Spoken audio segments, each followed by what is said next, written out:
God is a good God. ನಮ್ಮ ದೇವರು ಒಳ್ಳೆಯ ದೇವರು. This is the day that the Lord has made. ಇವತ್ತಿನ ದಿನ ಅದು ದೇವರು ನೇಮಿಸಿದ ದಿನವಾಗಿದೆ. And we are so glad to share the word of God to you this moment. ದೇವರ ವಾಕ್ಯವನ್ನು ನಿಮಗೆ ಹಂಚಲಿಕ್ಕೆ ನಾವು ಸಂತೋಷ ಪಡುತ್ತೇವೆ. So for today's meditation, let us turn our Bibles to Luke chapter 8 from 22 to verse 25. ಇವತ್ತಿನ ವಾಕ್ಯ ಧ್ಯಾನಕ್ಕಾಗಿ ಲೂಕನು ಬರೆದ ಸುವಾರ್ತೆ 8ನೇ ಅಧ್ಯಾಯ 22ನೇ ವಚನದಿಂದ 25ನೇ ವಚನದವರೆಗೂ ಧ್ಯಾನಿಸೋಣ. There we see that Jesus said to his disciples, "Let us go over to the other side of the lake."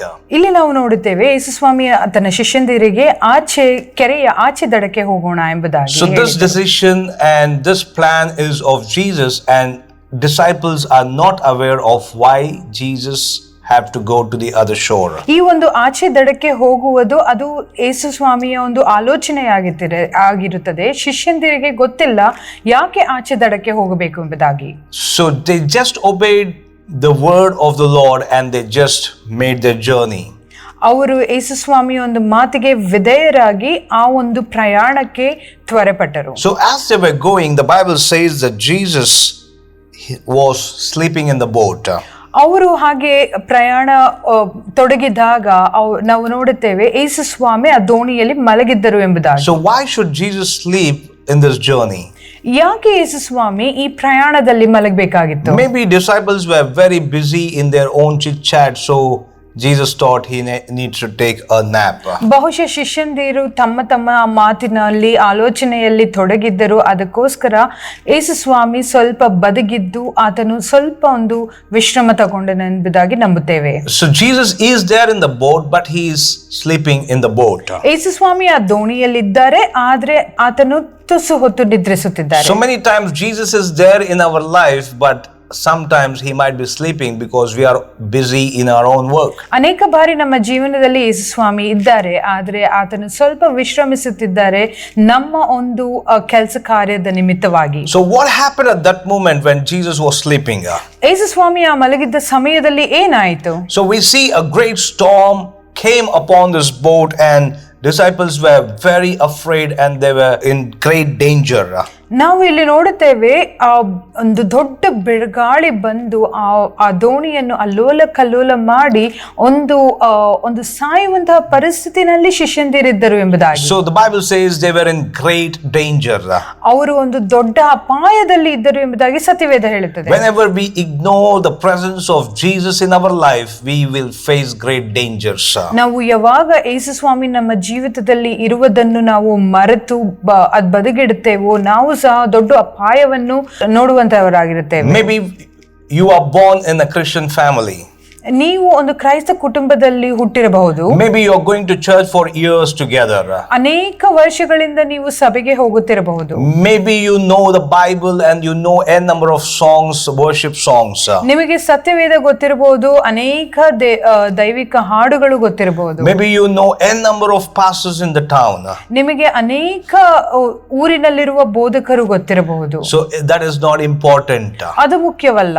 Is Jesus active in your life? ಯೇಸು ಸ್ವಾಮಿ ನಿಮ್ಮ ಜೀವಿತದಲ್ಲಿ ಮುಖ್ಯ ಸ್ಥಾನ ಹೊಂದಿದ್ದಾರೆ.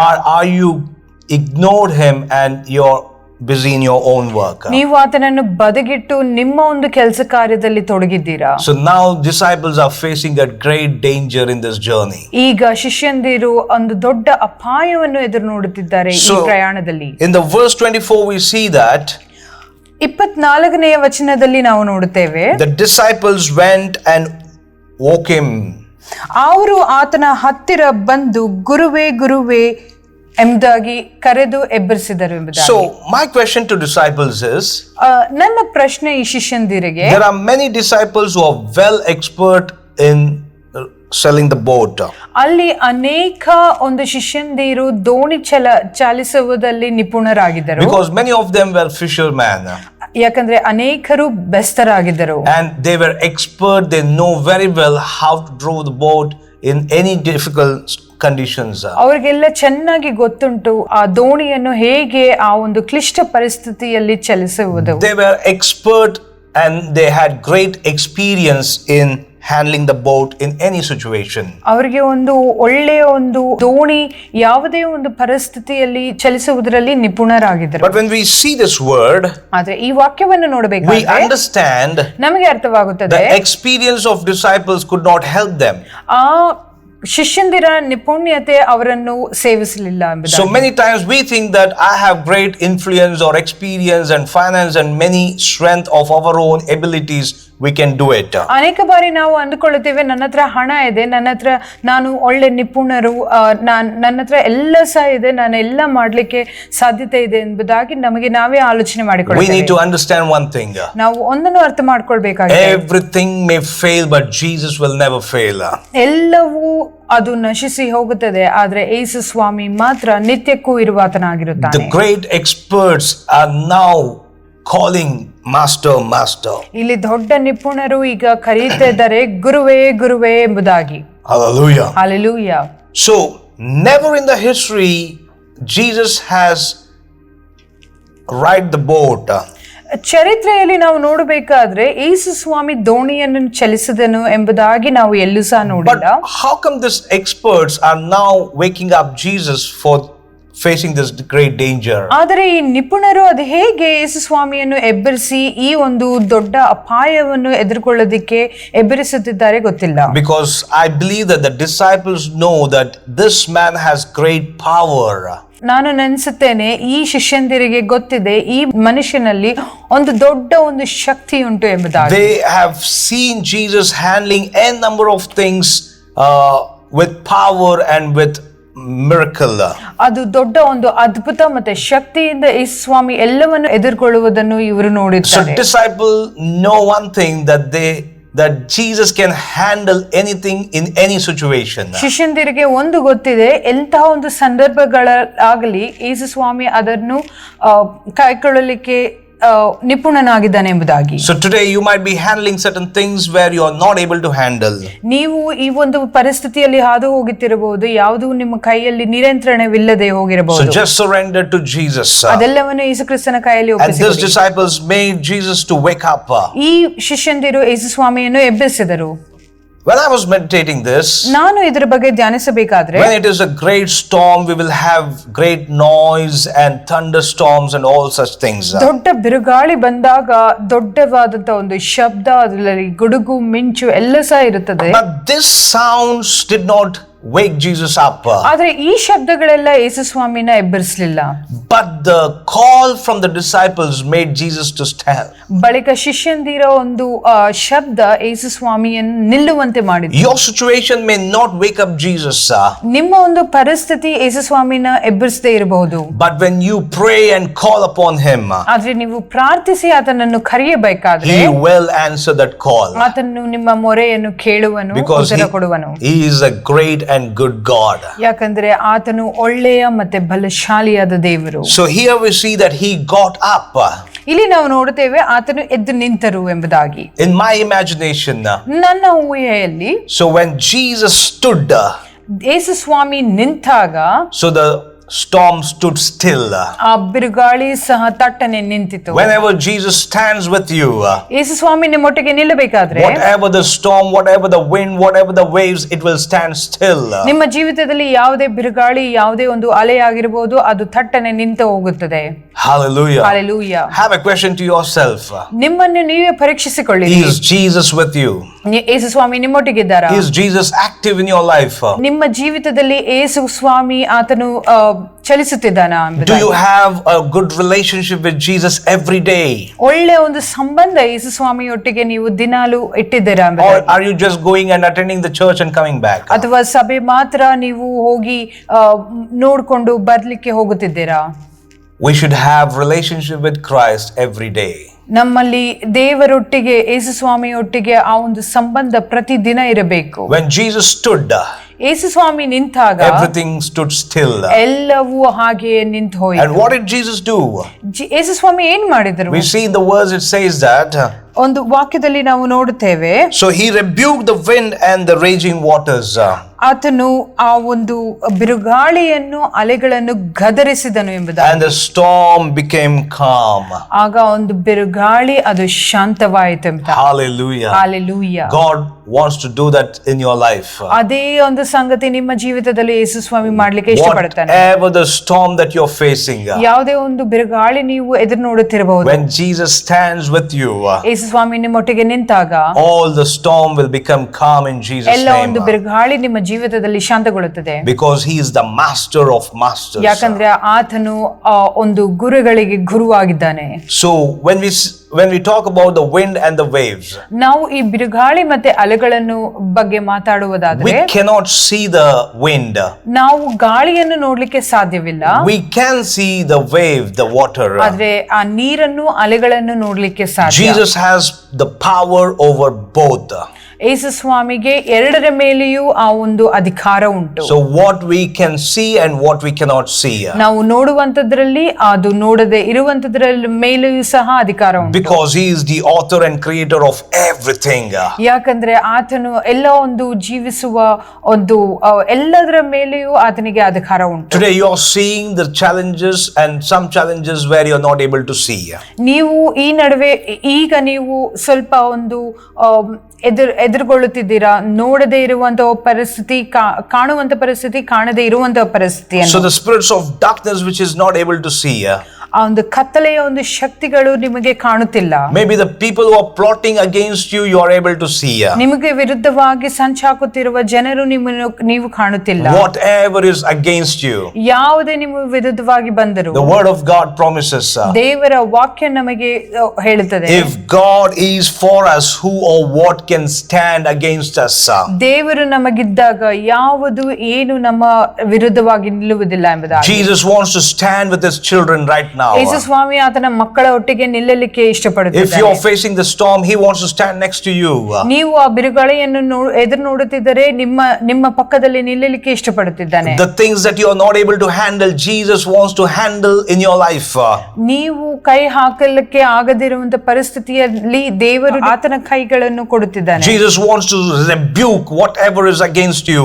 ನಿಮಗೆ ಎದುರು ಬರುವ ಎಲ್ಲದರನ್ನು ಗದರಿಸಲಿಕ್ಕೆ ಯೇಸು ಸ್ವಾಮಿ ಕಾದಿದ್ದಾನೆ. Hallelujah. Hallelujah. And when Jesus speaks against those things, ಯೇಸು ಸ್ವಾಮಿ ಅದಕ್ಕೆ ವಿರುದ್ಧವಾಗಿ ಮಾತಾಡಬೇಕಾದ್ರೆ everything became calm. ಎಲ್ಲವೂ ಶಾಂತವಾಯಿತು. Actually, when the disciples were calling Master, Master, they were afraid that they are going to die.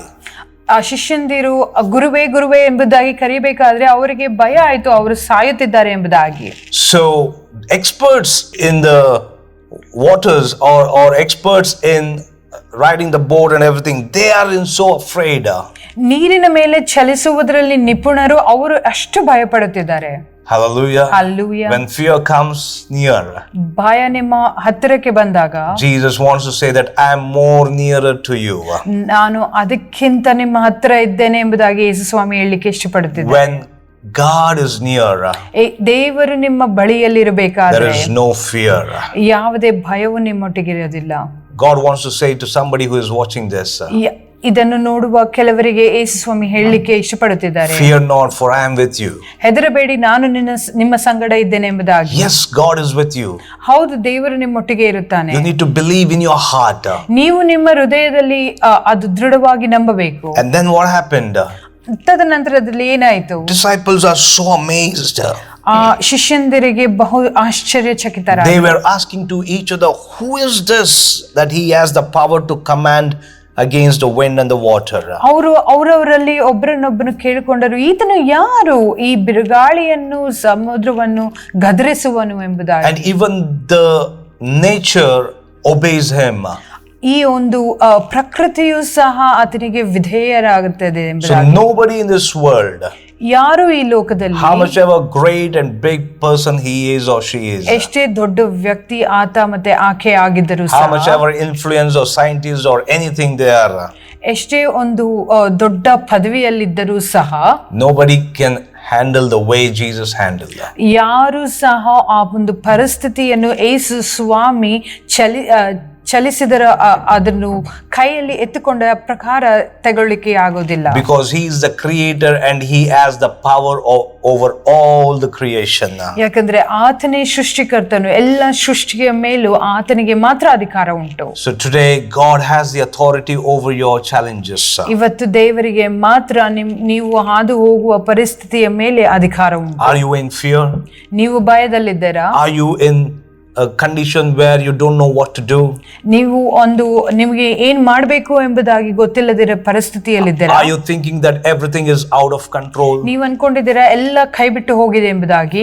God is in control over your life. ಎಲ್ಲವನ್ನು ಯೇಸು ಸ್ವಾಮಿ ತನ್ನ ನಿಯಂತ್ರಣದಲ್ಲಿ You ತೆಗೆದುಕೊಂಡಿದ್ದಾರೆ. just need to believe. ನೀವು ನಂಬಬೇಕು ಅಷ್ಟೇ. You need to have faith in Christ. ನಿಮಗೆ ಆ ಒಂದು ನಂಬಿಕೆ ಇರಬೇಕು You Yesu need to ಸ್ವಾಮಿಯಲ್ಲಿ. call upon him. ನೀವು ಆತನನ್ನು ಕರೆಯಬೇಕು. You need to seek him in your prayers. ನೀವು ನಿಮ್ಮ ಪ್ರಾರ್ಥನೆಯಲ್ಲಿ ಆತನನ್ನು ಬೇಡಿಕೊಳ್ಳಬೇಕು. So that he will do great and mighty things. ಆಗ ಆತನು ಬಹು ಪರಾಕ್ರಮಿಯಾದಂತಹ ಕೆಲಸಗಳನ್ನು ನಿಮ್ಮ ಜೀವಿತದಲ್ಲಿ ಮಾಡುತ್ತಾರೆ. And when we see the verse 27, ನಾವು 27ನೇ ವಚನದಲ್ಲಿ just the ನೋಡಬೇಕಾದ್ರೆ first portion when I read it says that Jesus stepped on the shore. ಆ ಒಂದು ಮೊದಲನೇ ಭಾಗದಲ್ಲಿ ನಾನು ನೋಡುತ್ತೇನೆ, ಆತನು ದಡಕ್ಕೆ ಇಳಿಯುತ್ತಲೇ Hallelujah. ಎಂಬುದಾಗಿ. Means Hallelujah. he did not step in the water in the storm. ಆತನು ಆ ಬಿರುಗಾಳಿಯಲ್ಲಿ ಆತನು ಇಳಿಯಲಿಲ್ಲ. Because disciples thought that they will sink, they will die, and they will be drowned in that water. ಯಾಕಂದ್ರೆ ಶಿಷ್ಯಂದಿರು ಅನ್ಕೊಂಡ್ರು ಅವರು ಆ ನೀರಲ್ಲಿ ಮುಳುಗೋಗುತ್ತಾರೆ, ಅವರು ಆ ನೀರಲ್ಲಿ ಕೊಚ್ಚಿಕೊಂಡು ಹೋಗುತ್ತಾರೆ Maybe ಎಂಬುದಾಗಿ. that is the reason why the Holy Spirit might have led to write this. Jesus stepped on the shore.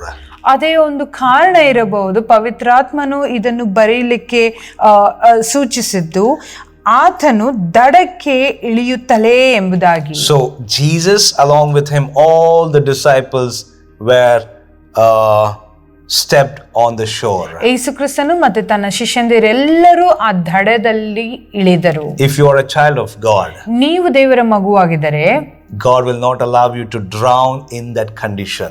ದೇವರು ನಿಮ್ಮನ್ನು ಆ ಒಂದು ಪರಿಸ್ಥಿತಿಯಲ್ಲಿ ಮುಳುಗಲಿಕ್ಕೆ ಬಿಡುವುದಿಲ್ಲ. Satan might bring many challenges against you. ಸೈತಾನನು ಅನೇಕ ವಿಷಯಗಳನ್ನು ನಿಮಗೆ ವಿರುದ್ಧವಾಗಿ ತರಬಹುದು. You are right now thinking that, oh, my life is sinking.